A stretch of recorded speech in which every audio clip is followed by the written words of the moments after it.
sophisticated warfare, and the soldiers are going to need technology like this to get above the combat, around their enemies, and get into tight spaces.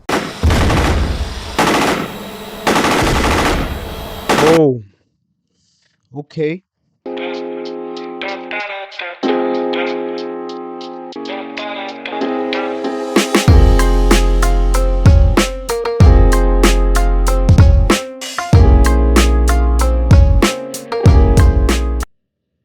What's up, ladies and gentlemen?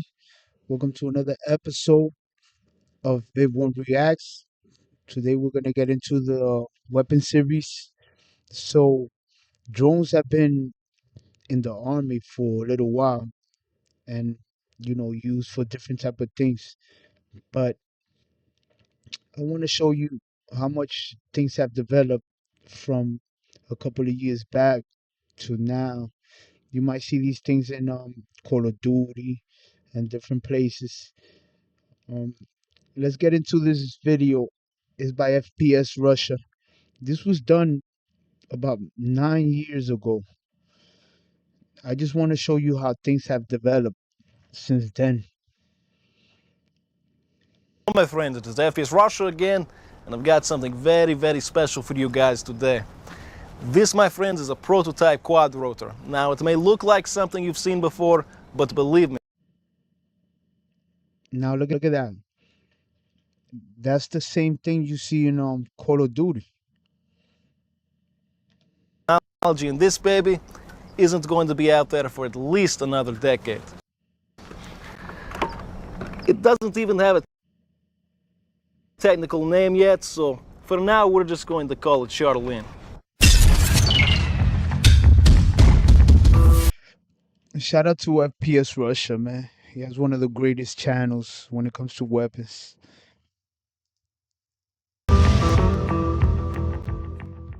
Now, let me show you a few of the features here so you'll understand why I say this is truly a weapon of the future. In the next 10, maybe 15 years, shit is going to get very real. We're talking about some pretty sophisticated warfare, and the soldiers are going to need technology like this to get above the combat, around their enemies, and get into tight spaces. This is why Charlene is unlike anything I've ever seen, and I've seen some crazy shit.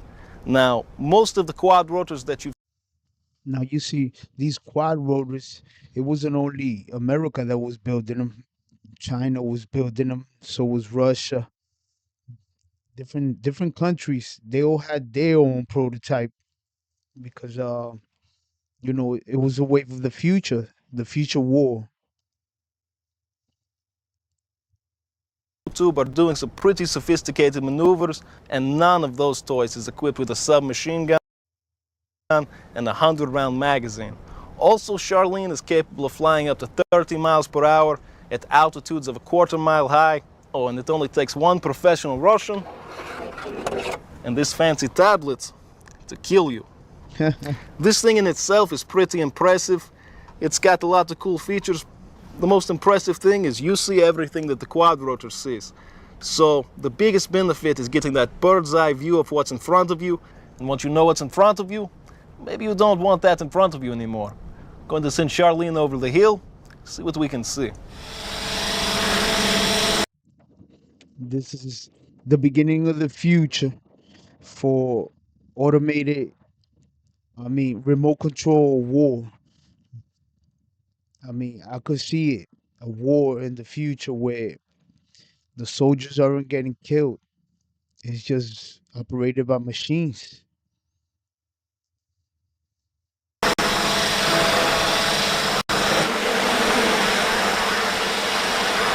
Looks like we've got some lost and confused visitors over there. Let's take a closer look.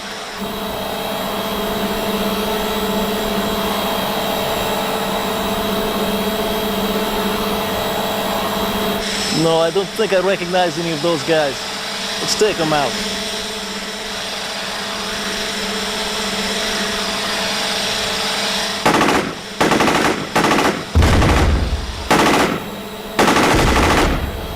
Oh, okay. It's crazy.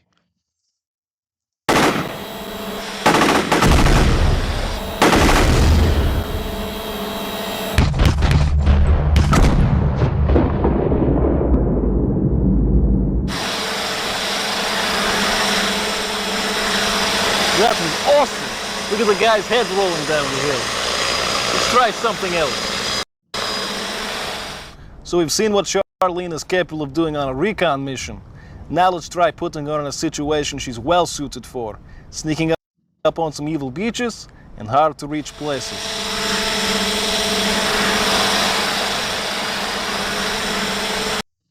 Well, I like that.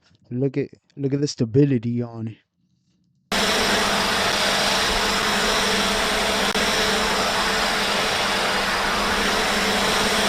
It looks like our friends here decided to have a little dinner party, and they didn't even invite us. And one of them brought a whole bucket of gasoline. We'll just have to show these guys a little hospitality, Charlene style. So it has the maneuverability to go in through windows and tight places.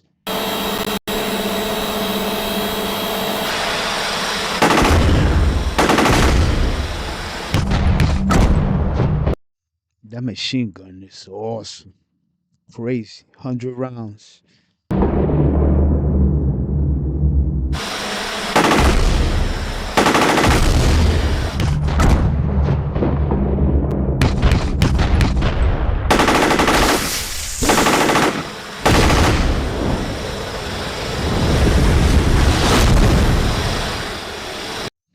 I expected a big explosion from the gas container. But as you can see, these drones, man, they're crazy. Zombie terrorists know how to have a good time. Well, my friends, it's been a pretty epic day, but I'm not sure we've blown up enough shit quite yet, so lucky for us, this baby is equipped with a self-destruct payload with a 15-foot blast radius. So yes, my friends, as much as it pains me, I'm going to blow this thing up. Oh, wow. That's crazy.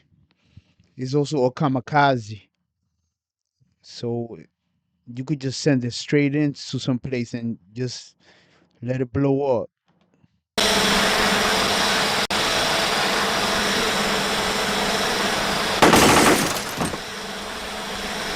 Want to thank my friend Yuri for letting me borrow his ride. Thanks, buddy.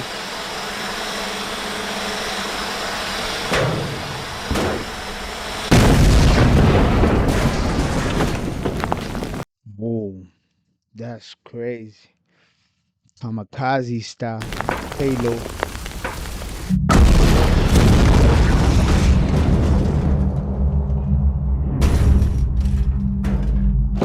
Well, I hope you guys enjoyed yourselves as much as I did. Looks like the future's going to be fun. But if you can't wait another... You see, so this was 9 years ago, right? And for some reason, times have changed and technology has advanced, you know, and we're dealing now with bigger and better things. Back across snowy, open terrain toward Ukrainian positions when a Ukrainian FPV kamikaze drone rapidly approaches them. The operator skillfully maneuvers close to the riders, often buzzing low to spook the horses and force the soldiers to dismount. Once a soldier is on foot and separated from his horse, the drone operator shifts to precise strikes, diving in for a direct hit on the dismounted soldier. The explosion neutralizes the soldier, while the horse gallop away unharmed. Ukrainian FPV drone in mid-air, but how? The drone swoops down for an attack. The Russian soldier raises his hand, trying to stop it. He keeps running, desperate to escape the incoming drone. But the FPV drone keeps chasing him, faster, closer, relentless. Terrified, the soldier pleads for his life. But the operator doesn't stop. Then suddenly, the soldier jumps and catches the drone in midair. He clutches it tightly, as if claiming victory. But just seconds later, the drone explodes in his hand, killing him instantly. War leaves no room for miracles. This Russian soldier can... So now look how small that drone is. Remarkably small.